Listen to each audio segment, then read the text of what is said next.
Australia sells itself as paradise, with endless beaches, a laid-back lifestyle, and economic opportunity. But there is a version of Australia the tourism boards do not show you. Towns where the crime rate rivals developing nations, cities where the housing market is a ticking time bomb, and communities so hollowed out by economic collapse that even longtime residents are packing up and leaving. What ties these places together is a pattern you will recognize once you see it.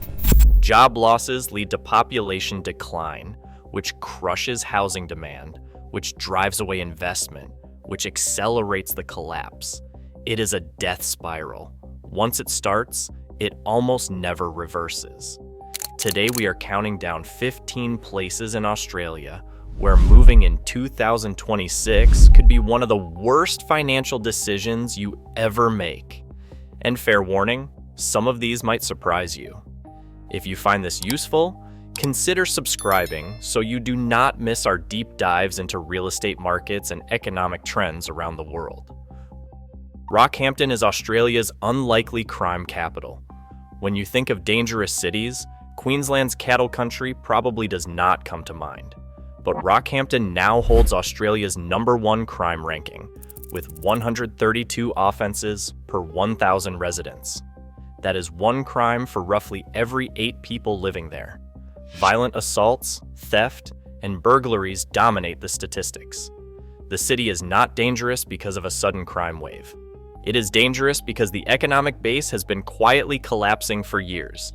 Youth unemployment, limited job prospects, and substance abuse have created a pressure cooker environment where petty crime becomes one of the few growth industries.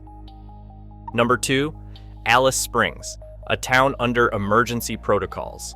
In July 2022, when alcohol restrictions expired in Alice Springs, the town essentially exploded. Assaults and property damage surged so dramatically that by 2023, the government reimposed strict alcohol bans. No takeaway drinks on Mondays or Tuesdays, purchase limits, and restricted trading hours. It did not work. In November 2024 alone, police recorded 191 assaults and 166 break-ins. By March 2024, authorities declared an emergency situation, including a curfew for everyone under 18. Alice Springs now ranks as the 18th most dangerous place on Earth, and the restrictions are scheduled to remain until 2027. Here is what is telling. Those harsh alcohol rules reduced consumption by only 26%. Nearly 3/4 of people still find ways to drink despite the regulations. The underlying drivers, intergenerational trauma, poverty, and overcrowding remain completely unaddressed. The restrictions treat the symptom while the disease spreads unchecked. Number 3, Tennant Creek, the homicide rate that shocked researchers. Tennant Creek recorded a homicide rate of 59.6 per 100,000 people in 2017, more than 11 times higher than the United States. That number is not a typo. The town suffers from extreme remoteness, 900 kilometers from the nearest major center, with employment almost entirely dependent on mining. When mining slows, there is simply nothing else. The fly-in fly-out workforce creates social fragmentation, and the community bears the consequences. Number 4, Darwin, the city that empties during downturns. Darwin's crime index ranks 3rd highest in Australia, with assault crimes climbing 17% in recent years. But crime is not the only problem here. During previous mining downturns, Darwin did not just slow down, it actually shrank. Real outmigration, not slower growth. The city's extreme remoteness means there are no alternative employment options when resource work dries up. Here is the vicious cycle. Falling population reduces housing demand, which causes business closures, which accelerates emigration further. Number 5, Cairns, the tourism trap nobody talks about. Cairns looks impressive on paper, with diversification into health, defense, and aviation. Rental vacancy sits at a tight 0.7%, but scratch beneath the surface and you find structural unemployment ranging from 8 to 11%, consistently higher than the state average. The city has diversified, yes, But each new sector has hard employment ceilings.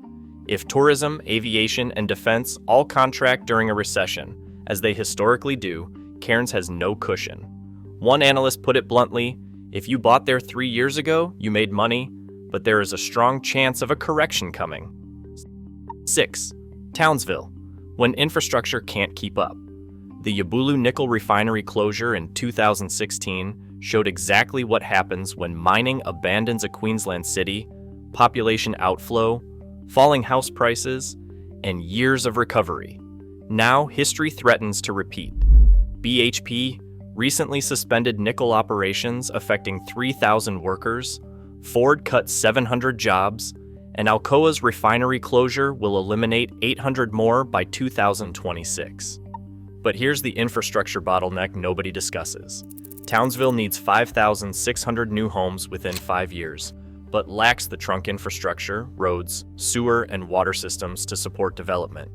Building activity would need to increase 67% just to meet current demand. It is not happening. The city's enterprise CEO put it plainly, without government intervention, the housing crisis will only worsen. The region's pipeline of major projects worth $36 billion is at risk. 7. Geelong, the unexpected drug crisis frontline.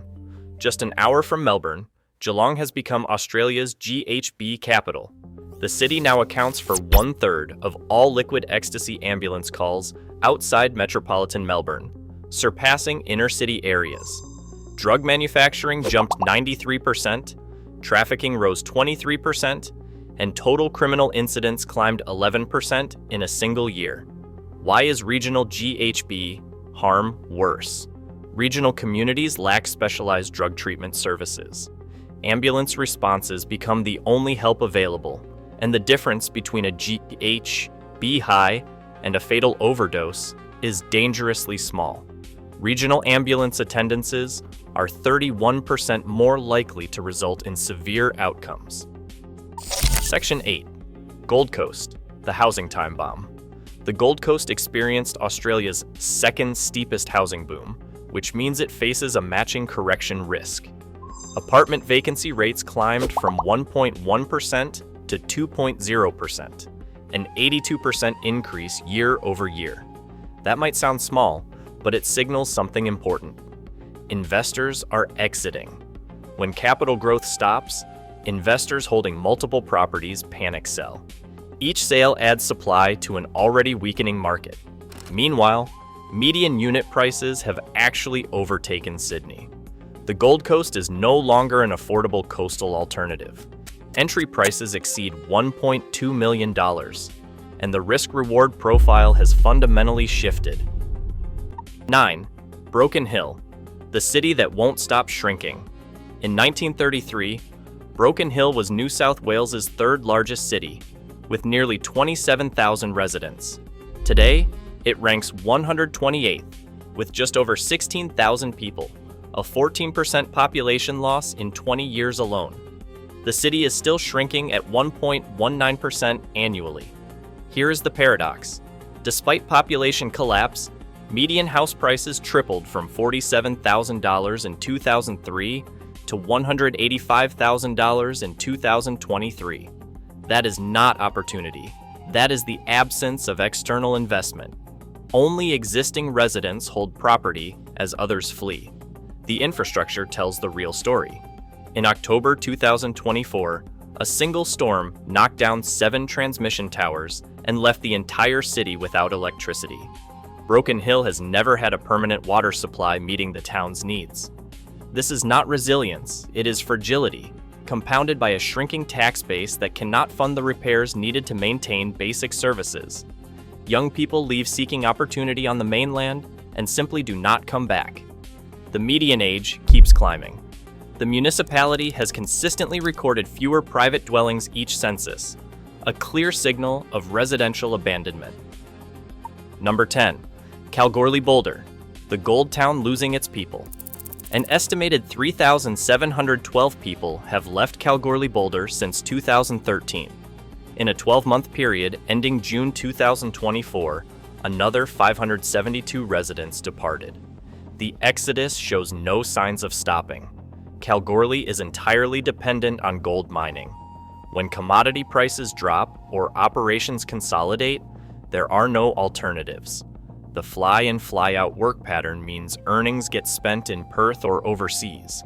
Local businesses starve, while mines extract wealth and ship it elsewhere. Number 11. Mount Isa, where water runs out before jobs do. Mount Isa's mining risk is obvious. What is less obvious is the water crisis.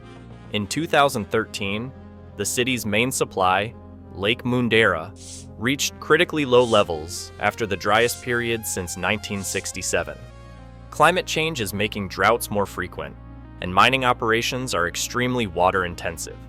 A severe drought could trigger simultaneous water restrictions and mine closures. When your economy depends entirely on a single industry that requires massive water resources in an increasingly dry climate, you are not planning for the future. You are gambling against it. Number 12. Hobart. Hobart's rental vacancy rate sits at just 0.4%, one of Australia's tightest.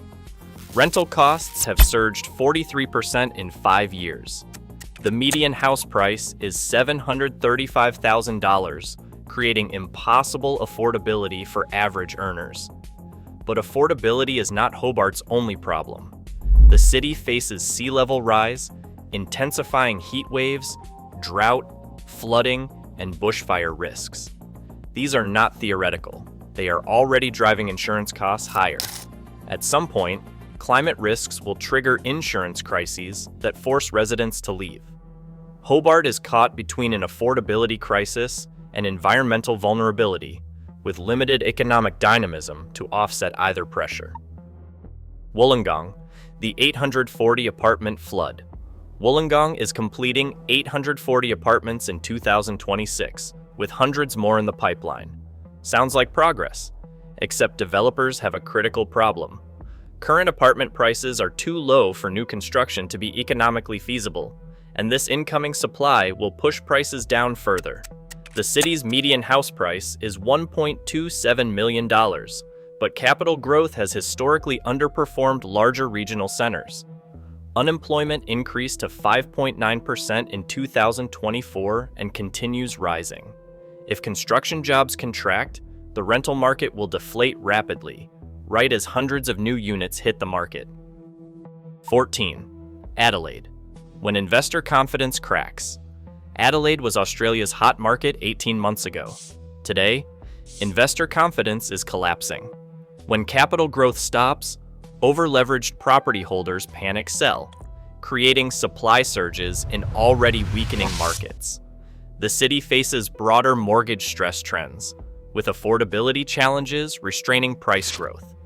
Adelaide is experiencing what happens when speculative money moves on to the next opportunity, and the fundamentals were never strong enough to sustain the prices that speculation created. 15. Perth. 111 suburbs on the blacklist. Perth contributed the most suburbs, 27, to a property industry blacklist of no-go zones for investors. These suburbs face oversupply, unbalanced price ratios, and weak fundamentals. The common themes are high-density inner-city areas, regional coastal towns, and suburbs that boomed post-pandemic but now face corrections. Specific red-flagged suburbs include Canning Vale, East Cannington, Burswood, Claremont, Bentley, Scarborough, and Coolbellup. Investors are fleeing these markets, anticipating corrections that may already be underway. The suburbs that boomed hardest during the pandemic are now the most vulnerable. Easy money flowed in, and now it is flowing out even faster. The pattern you can't ignore. These 15 places share a common trajectory. Job losses lead to population decline, which reduces demand for services and housing, which discourages investment, which accelerates the collapse further. Once this cycle begins, it rarely reverses. Broken Hill has been declining for 90 years. Alice Springs required emergency protocols. Townsville can't build the infrastructure it needs.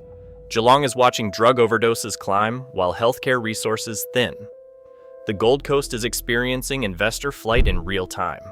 The question isn't whether these places will struggle. It's whether residents can afford to leave before the full consequences arrive. And for many Australians already trapped in these markets, the answer is increasingly no. The smartest move you can make in Australian real estate isn't finding the next boomtown. It's recognizing which places are already past the point of no return and staying far, far away from them.